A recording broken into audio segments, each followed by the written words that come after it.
mau tanya ya ini ya, mau tanya masalah haknya orang yang di teman ya. Aku nanyain untuk teman saya yang di penjara gitu loh Mas. Mbak, sampean suaranya kok jumret, sampean pakai headset ah? Berat nggak? Suaranya agak agur Mas, ngerti agur nggak? Suaranya agak ini agak serak suaraku. Agak sedikit sakit. Agak jauh dikit biar gak jumret ya soalnya. Oh gitu ya. Coba ini soalnya coba kak kok semua hilang malah. Gimana?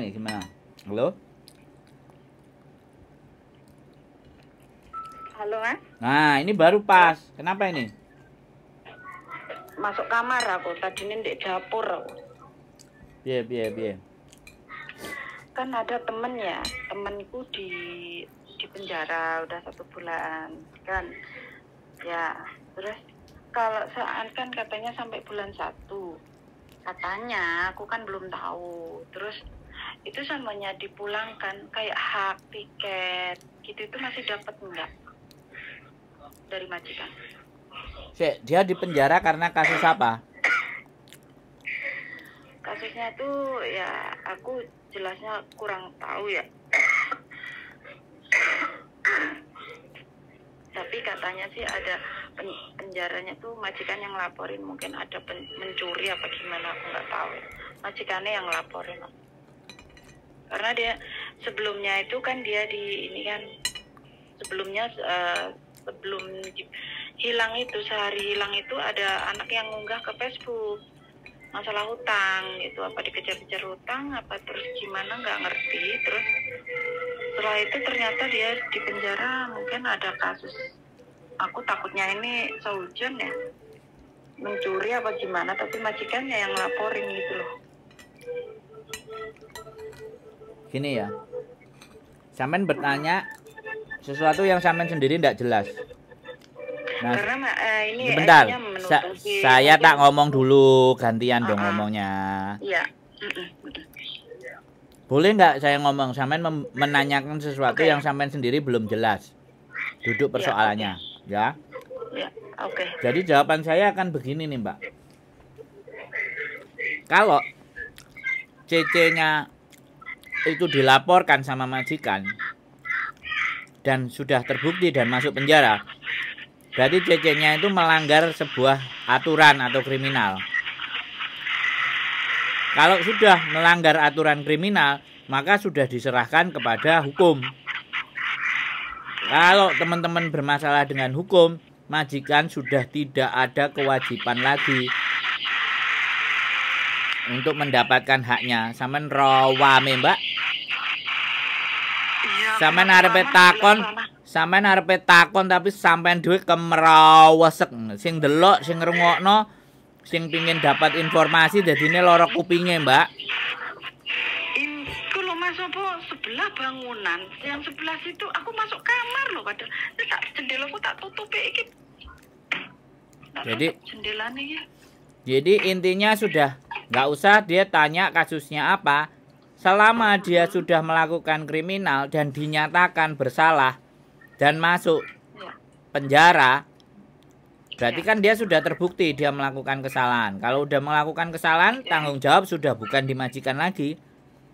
Oh gitu ya. Nah kalau dia nanti sebentar, saya tak ngomong dulu, Mbak. Aku jangan dipotong kalau ngomong.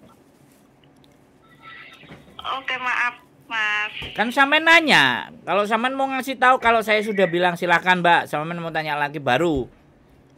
Jadi saya ingin menjelaskan kepada sampean, kalau sudah masuk kriminal, nanti setelah dia keluar dari penjara itu sudah tanggungannya negara. Untuk biaya deportasinya itu negara. Kalau dia masih punya uang mau beli tiket sendiri ya boleh. Tapi intinya pasti akan ditanya, kamu punya duit nggak untuk dideportasi? Kalau nggak punya duit, ya dikembalikan ke Republik Indonesia, di KJRI. Begitu ceritanya. Nah, wes, sampean mau nanya apa? Ini kan enak. Oh gitu, iya Mas, maaf Mas. Lah kan gini, kan kemarin tuh teman-teman kan gini, soalnya pulangnya gimana? Mungkin dia nggak punya uang untuk tiket. Kita akan patungan, terus ada ini apa? Pemikiran yang lain kan dia masih ada hak dari majikan, mungkin ada tiket gitu. Terus ada yang bilang nggak dapet lah, terus ada salah satunya bilang ada gitu kan, masih ragu ya. Coba aku tanya Mas Sandro, aku gitu, bisa apa masih punya hak apa enggak, aku gitu. Kalau nggak ada hak kan kita bisa patungan untuk belikan tiket, tapi entah kapan itu mereka dia itu keluar. Kalau keluar dari penjara kan kemungkinan nggak langsung pulang kan ya Mas ya. Ya tergantung dari kesepakatan penjaranya sama KJRI. KJRI yang nge-range. Ya pastinya gitu. kalau dia sudah bebas ya segera dipulangkan. Oh gitu. Segera Berarti deportasi dan blacklist. Gitu loh. Berarti kalau pulang itu apa nemuin temen dulu, apa dia langsung diantar ke bandara gitu Mas? Ya ke bandara, makanya sampean kalau mau ya sekali lagi sampean kalau mau berhubungan sama dia, sampean cari orang KJRI yang datanya bagian penjara. Gitu. Kalau sampean mau bantu dia atau kalau sampean bisa jenguk ke mereka, ya sampean jenguk. Kan boleh itu. Di penjara itu kan boleh dijenguk, boleh dilihat, ada jadwalnya, siapa aja yang boleh ditemui. Nah, sampean ngomong ke dia. Nanti pada saat dia keluar, karena dia sama sekali nanti tidak akan diberikan haknya semuanya. Kalau ataupun dia keluar, pasti pihak penjara juga akan menyampaikan kepada pihak KJRI sama pemerintah kita bahwa tanggal sekian ada tahanan dari Indonesia sekitar 6 atau 7. Terus dipulangkan. Bagaimana? Tolong dikondisikan. Nah, Indonesia kan punya maskapai yang dari Indonesia. Nah, di situ KJRI-nya kerjasama. Orang-orang pulang. Karena selama ini kan tidak ada yang mau berkonten, yang di penjara mau di-up. Tapi saya sebenarnya punya teman yang biasa suka nengokin orang di penjara. Cuman dia saya kontenin juga ndak mau, tapi dia cerita sama saya, dia mantan pekerjanya dari KJRI. Karena kalau menjelaskan tentang proses itu kan nanti anak-anak alah gampang wis engko diurusi, wis ngelanggar ae. Pikirannya kayak gitu edukasinya. Aku nggak ngerti KJRI nggak mengedukasi tentang hal ini, aku kan ndak punya hak. Tapi aku kan berusaha mencari tahu, mencari informasi apapun sambil saya logika informasinya. Karena ini adalah berhubungan dengan kriminal, Mbak. Kalau berhubungan dengan kriminal, otomatis tidak semerta-merta dan semudah. Kecuali ya kesalahannya dia adalah penyalahgunaan administrasi, misalnya overstay. Nah, itu beda. Kalau salahnya mereka administrasi juga kerja di restoran, nah itu kan juga catatan kriminal, menyalahi aturan, menyalahgunakan visa, penyalahgunaan visa. Nah itu juga tetap semuanya akan dikembalikan ke KJRI untuk di arrange. Halo? Iya, mendengarin terus. Jadi seperti itu. Kalau sampean memang mau bantu ya sudah, datang aja ke penjara. Suruh kabar-kabar. Nanti bulan 1 nomornya ditinggalin siapa atau dicatetin di dompetnya atau di apanya, nanti barang-barangnya dia kan dikembalikan. Baru nah nggak tahu dia bisa pulsa apa enggak. Kalau sampean mau nunggu keluarnya dia tanggal berapa, kalau dia bisa menginformasikan pastinya kan enak. Sampean berkomunikasi dengan dia keluar dari penjara, coba sampean tunggu. Sampean boleh menemui enggak? Kalau sampean enggak boleh menemui berarti yang membawa KJRI. Atau langsung dia pulang dari penjara langsung ke bandara, bisa jadi. Oh, enggak usah kayak nunggu-nunggu dulu sampai ditahan di luar, udah keluar penjara tapi masih di Hongkong gitu, enggak ya Mas ya? Lah sekarang sampean berpikir secara logika. Uang menjalankan kriminal terus dikeluarin. Dia itu udah kriminal. Iya. Karena orang kriminal Hongkong nggak dibiarin, Mbak. Makanya orang Hongkong itu takut sama namanya jokam. kalau perlu dia mau bayar denda asalkan nggak masuk jokam. Bisa dipahami nggak? Oke. Hongkong orang tertib. Nah kita kau-kaucan, sampean termasuk koncone. Koncone sampean iki piye? Kok masuk penjara? Saya tidak mendiskreditkan, tapi saya mencoba memberikan penjelasan. Tapi saya disclaimer dulu, sampean tidak cerita jelas kesalahannya dia apa. Sehingga apa yang saya sampaikan itu sangat bisa salah.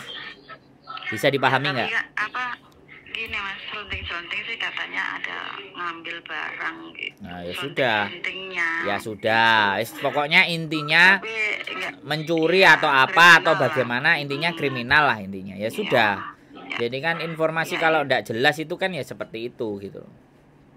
Ya karena majikan yang ngelaporin ya pasti seperti itulah, kitanya nggak mau ini yang ya saya nggak berani ngomong gitu. Kalau urusan itu saya nggak mau ngomong karena saya tidak berbicara dengan yang bersangkutan. Bisa dipahami. Sampean ini adalah pihak yang ketiga, jadi saya tidak mau cerita di konten saya ketika dia bukan pihak yang menjalani, terus informasinya tidak valid, kan sama juga saya menyebarkan berita bohong. Bisa dipahami nggak Mbak? Makanya saya dari awal tadi bilang, berarti sampean informasinya masih belum jelas. Nah kalau itu kan saya garis bawahi, biar teman-teman semuanya tahu. Karena saya selama ini menaikkan konten, ya orang yang bersangkutan sendiri yang cerita, yang ngomong. Otomatis kalau yang bercerita aja sudah bohong, berarti kan yang bercerita yang nanggung dosa. Kalau ini kan yang bukan yang bersalah, bukan yang bersangkutan. Kan bisa jadi cerita sampean ini gosip. Bisa jadi kan, saya boleh bilang begitu kan. Tapi saya tidak melihat itu.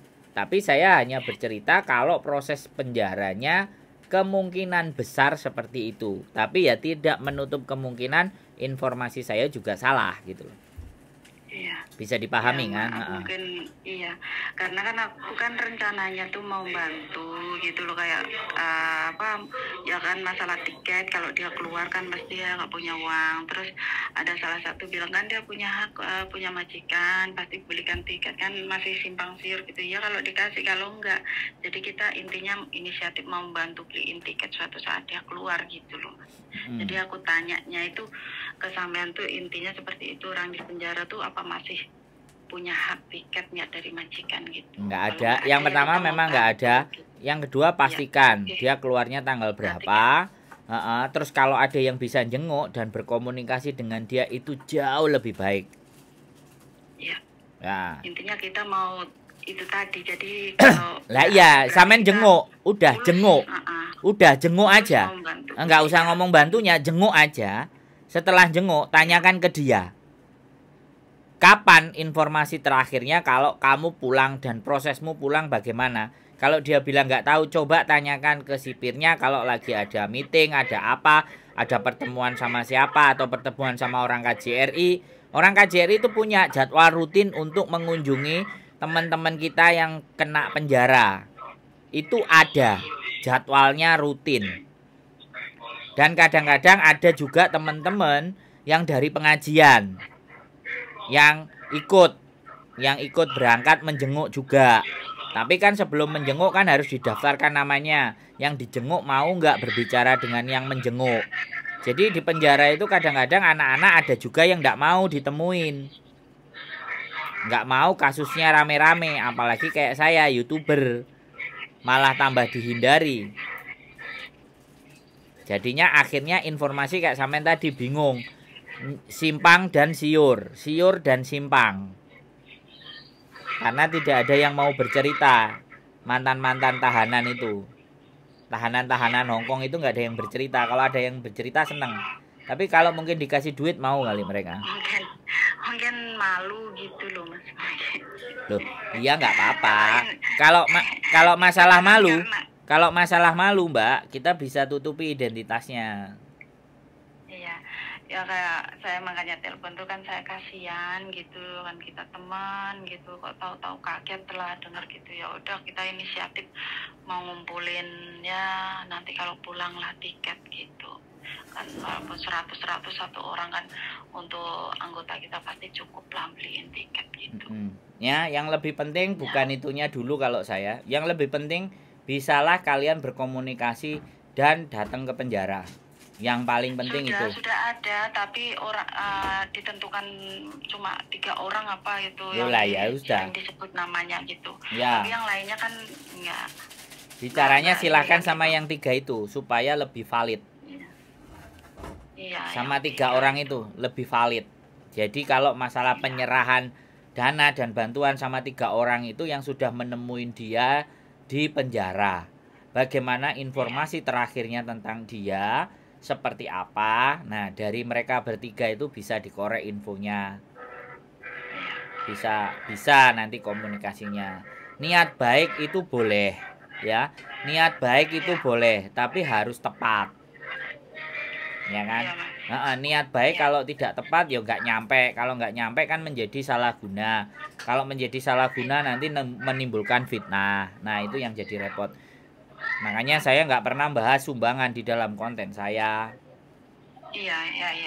Saya menghindari. Kan kita inisiatif sendiri lah. Iya, saya nggak akan bahas tentang sumbangan atau saya tidak membahas tentang uang, tentang bagaimana mengakomodasi teman kita yang kesusahan. Masih banyak di luar sana yang lembaga-lembaga resmi yang memang ngurusin bantuan dana. Karena sekali lagi kepercayaan, mau telepon aja itu saya sudah mengucapkan terima kasih.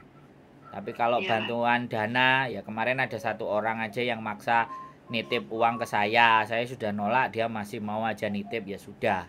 Kemauannya dia percaya ya wis, padahal sebenarnya saya tidak berharap seperti itu. Saya itu cukup bantuan doa, komen di konten saya dan tonton di konten saya itu sudah sangat membantu saya. Ya oke Mas, makasih informasinya. Ya. Sehat selalu Mbak. Lanjut terus. Semangat, nggih. Matur sembah nuwun. Oke.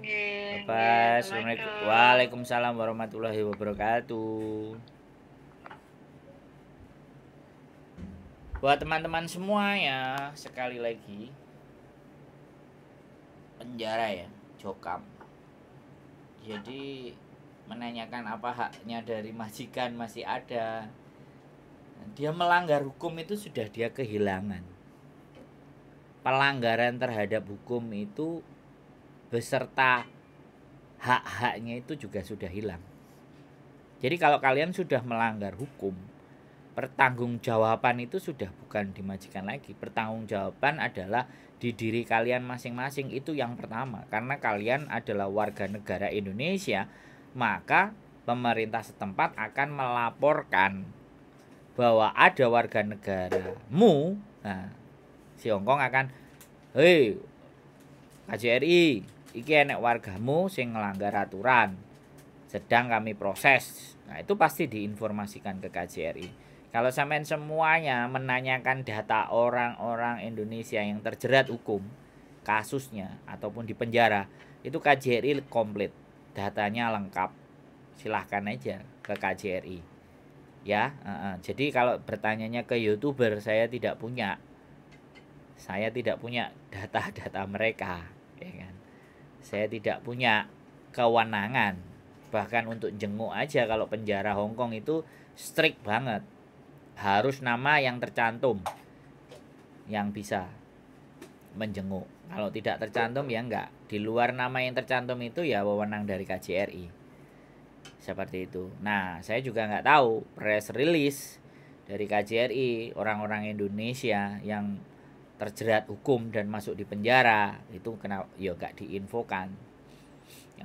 Kalau itu diinfokan, disampaikan kasusnya apa, seperti apa, itu kan bisa jadi bahan pembelajaran. Baik itu kasusnya benar atau kasusnya nggak benar, atau kasusnya difitnah majikan atau apapun. Yang kembali lagi, karena saya tidak memegang data, maka saya tidak berani menginformasikan hukum yang kena hukum yang kayak gimana, dan setelah hukumnya selesai seperti apa prosedurnya, itu semuanya, ya kan. Saya sekali lagi tidak akan menginformasikan atau tidak membicarakan sesuatu yang saya tidak benar-benar dapat narasumber yang bisa dipercaya. Jadi seperti itu. Jadi kalau ada beberapa orang yang telepon ke saya dan dia ternyata jadi korban dan dia yang mendapat pesakitan, nah, dia yang cerita sendiri, kemungkinan itu pasti akan naik. Jadi seperti itu ya teman-teman. Saya bukan tipikal orang yang membuat berita atas opini ya. Kalau opini akan saya sendirikan, opini berbeda. Jadi ini opini, bukan kisah nyata, bukan peraturan, tapi opini saya pribadi. Jadi seperti itu ya. Keep stay tune my YouTube channel and see you next video. Bye bye.